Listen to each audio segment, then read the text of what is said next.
B A honours राजनीति विज्ञान semester 1 discipline specific कॉकोस भारतीय राजनीतिक चिंतन में विचार और संस्थाएं ideas and institutions in Indian political thought महत्वपूर्ण प्रश्न और उत्तर शीर्षक मनु के अनुसार राज्य की गतिविधि का दायरा प्रश्न मनु के अनुसार राज्य की गतिविधि का दायरा क्या था उत्तर राज्य गतिविधि का दायरा राजा से अपेक्षा की गई थी कि वह अपने मंत्रियों के परामर्श से घोषित लक्ष्यों को प्राप्त करने के लिए लगातार प्रयास करेगा।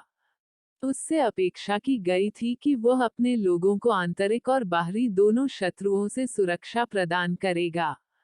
आंतरिक शत्रुओं में चोर, लुटेरे या राजनीतिक उथल-पुथल की योजना बनाने वाले शामिल हो सकते हैं, लेकिन साथ ही इसमें वे सरकारी कर्मचारी भी शामिल हैं जो भ्रष्ट थे या जिन्होंने लोगों को दबाने के लिए अपनी शक्तियों का दुरुपयोग किया था। मनुस्मृति के अनुसार राजा या राज्य को निम्नलिखित कार्य करने चाहिए। सभी वर्णों से उनके कर्तव्यों यानी धर्म का पालन करवाना, सामान्य कानून का पालन करवाना, राज्य के भीतर शांति बनाए रखना, राज्य को बाहरी नियंत्रण से मुक्त रखना, वस्तुओं की कीमत को नियंत्रित करने के लिए कानून बनाना। यह भी अपेक्षा की जाती है कि वह सामाजिक व्यवस्था को बनाए रखे। जरूरत पड़ने पर वैश्यों को व्यापार, कृषि और पशुपालन करने के साथ साथ शूद्रों को द्विजों यानी उच्च जाति की सेवा करने के लिए मजबूर करे। विभिन्न समूहों के बीच संकट या संघर्ष को हल करने के लिए हस्तक्षेप करना भी राज्य के दायरे में आता है। राज्य का यह भी कर्तव्य है कि वह अपने लोगों को अच्छी शिक्षा प्रदान करे और शिक्षकों और शिक्षार्थियों की अच्छी देखभाल करे। इन कर्तव्यों को पूरा करने के लिए राजा को कर लगाने की शक्ति के साथ साथ धार्मिकता के मार्ग से भटकने वालों को दंडित करने की शक्ति भी दी जाती है। मनु ने करों सहित संसाधन सृजन के 7 स्रोतों के बारे में बताया। 1 शुल्क, 2 भूमि, 3 राजस्व, 4 पशुओं और मवेशियों पर कर, 5 जल मार्गों और नावों के उपयोग के लिए कर, 6 बिक्री कर, 7 पेशेवरों की कमाई पर कर। इन नए करों के अलावा अन्य कर आपातकालीन समय के दौरान पेश किए जा सकते हैं और प्रत्येक कर की दरें भी समय समय पर भिन्न हो सकती है। इसी प्रकार उन्होंने कहा कि दंड की शक्ति भी राजा के लिए आवश्यक थी ताकि यह सुनिश्चित किया जा सके कि मत्स्य न्याय यानी राज्य विधान से समाज की रक्षा हो। उन्होंने दंडा यानी दंड विधान को धर्म की रक्षा के लिए महत्वपूर्ण माना। हालांकि वह स्पष्ट था कि डंडा चलाने वाले राजा को बुद्धिमान, सच्चा, सदाचारी, निष्पक्ष और कुशल होना चाहिए। यदि राजा कपटी और भ्रष्ट है तो उसे दंड का दुरुपयोग करने के उपलक्ष्य में नष्ट कर दिया जाएगा, अर्थात किसी को भी दंड से छूट नहीं है।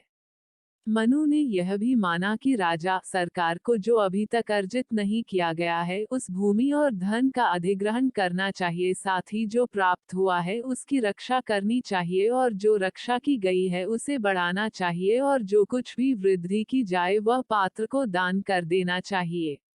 इस संबंध में सरकार की नीति के 4 गुण हैं। 1 अर्जन, 2 रक्षा, 3 भिन्न प्रकार से वृद्धि और 4 योग्य को दान, भूमि और धन का। मनु के लिए विस्तारवाद पसंदीदा नीति नहीं थी। हालांकि उन्होंने कूटनीति के लिए 6 तत्वों या गुणों को भी तैयार किया।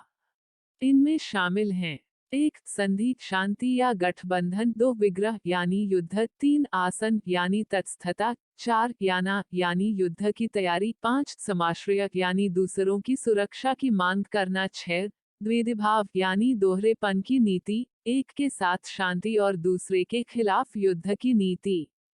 मनु शक्ति सिद्धांतों के संतुलन में विश्वास करते थे और इस उद्देश्य के लिए कूटनीति का उपयोग करते थे। मनु ने तर्क दिया कि राजा को शांति स्थापित करनी चाहिए यदि वह देखता है कि कोई तात्कालिक लाभ नहीं है और यदि युद्ध होता है तो उसके राष्ट्रीय हितों से समझौता किया जा सकता है। उनका मानना था कि राजा को युद्ध का विकल्प तभी चुनना चाहिए जब उसे विश्वास हो कि हम तर्कसंगत निर्णय के आधार पर दुश्मन को हरा सकते हैं। उदाहरण के लिए, यदि उसे अपनी सेना या अपनी शस्त्र प्रणाली या रथों पर विश्वास नहीं है, तो उसे युद्ध में जाने से बचना चाहिए। दूसरों के युद्धों में उनकी भागीदारी पूरी तरह से लाभ हानि विश्लेषण और नए गठबंधन बनाने के लिए एक व्यावहारिक दृष्टिकोण पर निर्भर होनी चाहिए। अन्यथा उसे सही समय के लिए सभी विकल्प खुले रखते हुए तटस्थता को तरजीह देनी चाहिए। कूटनीति का अगला रूप वास्तव में इसकी घोषणा किए बिना चुपचाप युद्ध की तैयारी करना था। इसमें दुश्मन को भ्रमित करने की प्रवृत्ति थी और कभी-कभी यह एक प्राकृतिक निवारक साबित होता था। अगला सिद्धांत एक मजबूत राजा के संरक्षण में शरण लेना है, यदि राजा को अपनी हार का भरोसा है। यह उसे विभिन्न मामलों पर समझौता करने के लिए मजबूर कर सकता है, लेकिन ये ऐसे नुकसान हैं जिन्हें लंबे समय में आसानी से दूर किया जा सकता है। अंतिम में दोहरे कार्य की नीति है, जहां राजा को विश्वासघाती होने का सुझाव दिया जाता है यदि यह राष्ट्रीय हित के लिए अच्छा हो। ये सभी तथ्य संकेत करते हैं कि कूटनीति पर कौटिल्य की तुलना में मनु की थोड़ी अलग समझ है।